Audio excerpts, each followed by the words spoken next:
Welcome to Dread Alert. I'm Vince. I'm Sarah. And today we're talking about Stream. Stream is a movie that I've been waiting a long time for, and now that it's in theaters and we've had a chance to see it, I'm still just as excited about it.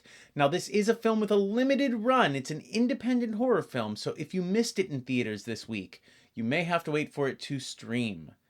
Before we jump into our review, remember to like this video, subscribe to our channel if you want more horror content like this, and leave us a comment. Have you seen Stream? What did you think? Are you waiting for it to come out on video on demand? Let us know in the comments. Stream was so good. It was a good time. I had a good time watching this movie. Yes, we both have really been waiting a long time for this movie, based solely on the cast. The cast is amazing. I mean, there's just so many people that are in this film that we are huge fans of, that we've met at conventions, that we've had positive interactions with, and it's so great whenever you can see folks who put a lot of their heart and soul into not only what they do, but also into the horror community. You really want to see those people thrive. 100%. Fuzz on the Lens Productions really hit a home run with this film, mainly because of the love they put into it. All the way down to the special effects being done by Damien Leone from Terrifier. I think that they were really, really good special effects. But before we dive into those, let's run down the list of cast/cameos from horror royalty, starting with the greatest of all time, Jeffrey Combs. Jeffrey Combs. I think that man can elevate any movie that he is in. Yeah. He is just so good. He understands this genre so well, and he really commands a presence anytime he's on screen. I think he gave a very campy performance, but also a grounded performance at the same time. He could have been chewing the sceneries and taking it way over the top, but he really gave a nice balanced performance in this film. And if you weren't a fan of his from Reanimator, then this film cements him as true horror royalty. Oh, I think that he is absolutely horror royalty. And in this film, he is so deliciously good. The level of camp was just enough. I love a good campy performance, and this one was so good. He was just phenomenal. Every single time he was on screen, I smiled ear to ear. Yeah, he was pitch perfect in this film. We also have a nice solid cameo from Dee Wallace. Dee Wallace. We have a solid cameo from Bill Moseley, Tony Todd. Danielle Harris has a nice main role in this film. If you're a fan of Danielle Harris, get out and see this. It's so interesting to see Danielle now playing a parent. Yeah. Having gone from being that child actor to now being the adult in the room is so interesting. And I think that it's just so lovely that I feel like we've all grown up with Danielle in a lot of ways. Yeah. It's just so lovely to see her give this great performance in this movie. I 100% agree with you. I think that she took the script and really played the balance of the character. There's a lot of back and forth with this character in the early scenes, and I think she really did a nice job and cemented those family relationships. And it's not a spoiler anymore, Tim Curry's in this film with his first on-camera performance in quite some time. Also, Felissa Rose has a nice cameo in this film. I think she does a really nice job in a very funny scene. She really does. I was really excited to see her finally pop up on screen. I think because we knew that a lot of folks were in this film, it was a lot of waiting to see when they were actually going to pop up. And that's what I really loved about this film and the way that they marketed this film. We sort of knew going in who was in it, but we didn't necessarily know what their roles would be within the film. Or how large their roles would be. And it varies across the spectrum from literal cameos to some meteor roles like Danielle Harris. Yeah. And the one person that we're not talking about yet is David Howard Thornton. Art the Clown himself has a large role in this film, and a very largely silent role, but I think that's where David Howard Thornton excels. He really does. He is so good at bringing that mime energy, and just his physicality really lends itself to roles like this, like Art the Clown.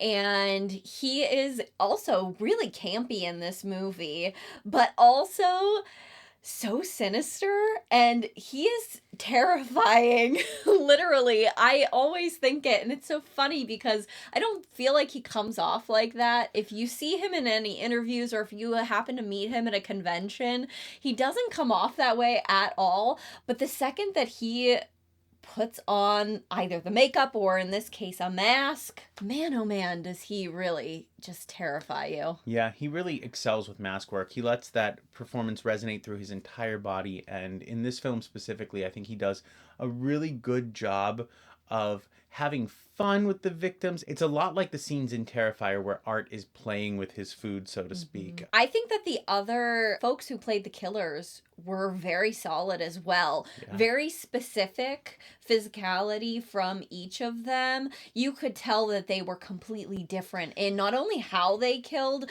but how they stalked their victims, which was very interesting to me. Yeah, a credit to the director and to the performers there. Each number 1, 2, 3, and 4 were all distinct killers, and I had a good time watching each and every one of them. Number 4, the body mass alone, Sarah.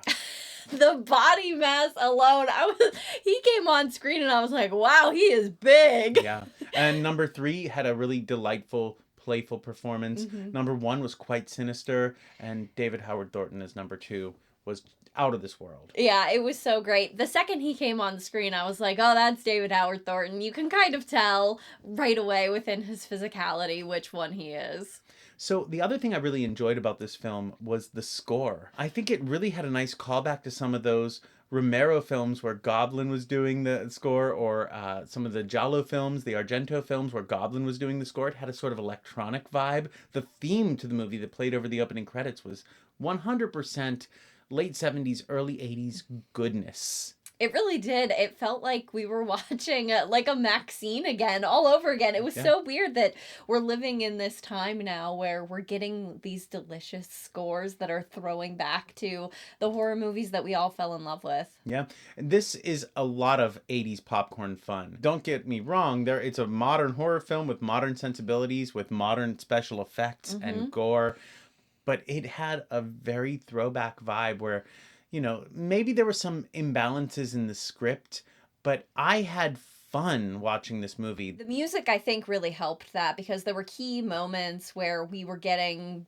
little bits and pieces, and there was a lot of that 80s inspired, but they also had some modern music thrown in there as well that I thought was very effective and worked very well. I think with the characters who were highlighted during those modern song sequences, that was appropriate, 100% appropriate. But every time that electronic score kicked in, I was taken back in time to my nostalgia. This movie isn't excessively gory. It's not one of the gore flicks from the 80s and 90s that we used to watch as kids. It's not like the bedroom scene in Terrifier 2, but the special effects makeup from Damien Leone was done so well in this movie. Everything was practical and looked really great.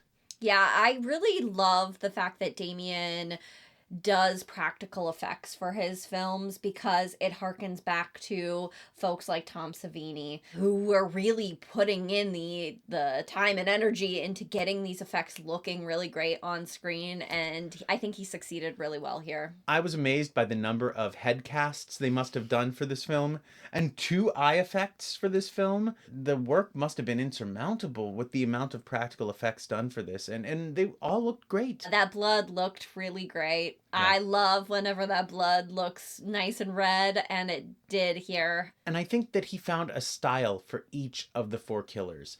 Each of them killed in their own specific way. Now, there are 2 that work together in tandem for a lot of it, but when they were apart, they each had their own style. And there certainly was a lot of, brute force or knife work or creative knife work or a couple of neck wounds. Like I said, 2 eye effects and plenty of head casts for various purposes. But what I really thought Damien did well was give a sense of personality to the killers through the special effects makeup. And a credit to the director and a credit to Damien. Yeah, all of these kills were so good. I really loved how creative every single one of them was, and I really enjoyed seeing all that blood splattering around. Knowing what it took to get this film made, you can see the effort they put in. They do a tag at the beginning and a tag at the end with the filmmakers talking about independent horror and the importance of supporting independent horror, which is the reason we're doing this review after this has left theaters.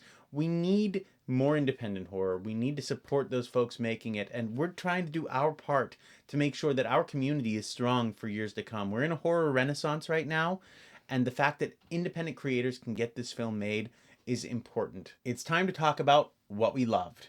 I really loved Jeffrey Combs' performance. It was so deliciously campy.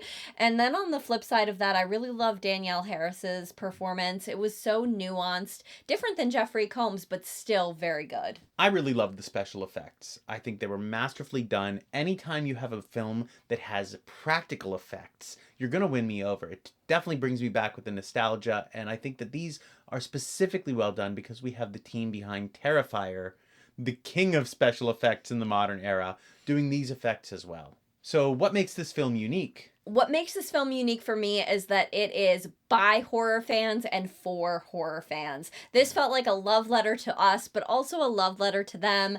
And I love to see that, especially when we're in this horror renaissance that we're in right now. We have folks that are making art that they really love and that they're really passionate about. And that is what is most important right now. Yeah, and I think that the cameos make this film unique as well. And it goes right along with the by horror fans, for horror fans. They know who we want to see.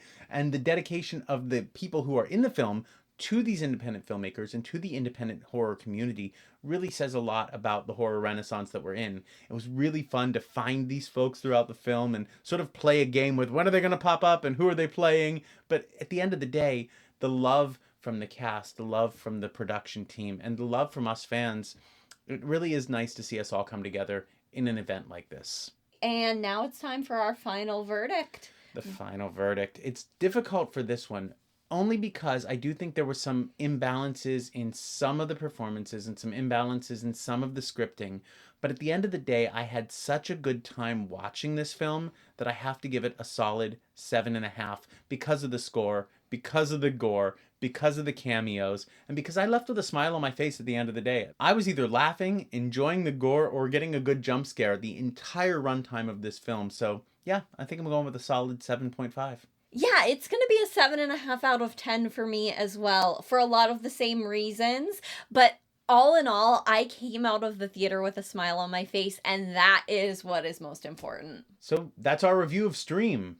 By horror fans, for horror fans. Support independent horror movies. Go out, see this movie in theaters if you still get a chance, if it's playing anywhere near you, or wait till it's on video on demand.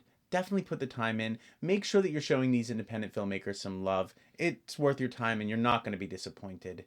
If you want more horror reviews like this, check out our review of Alien Romulus in the card below me. And until next time, Stay spooky, my friends.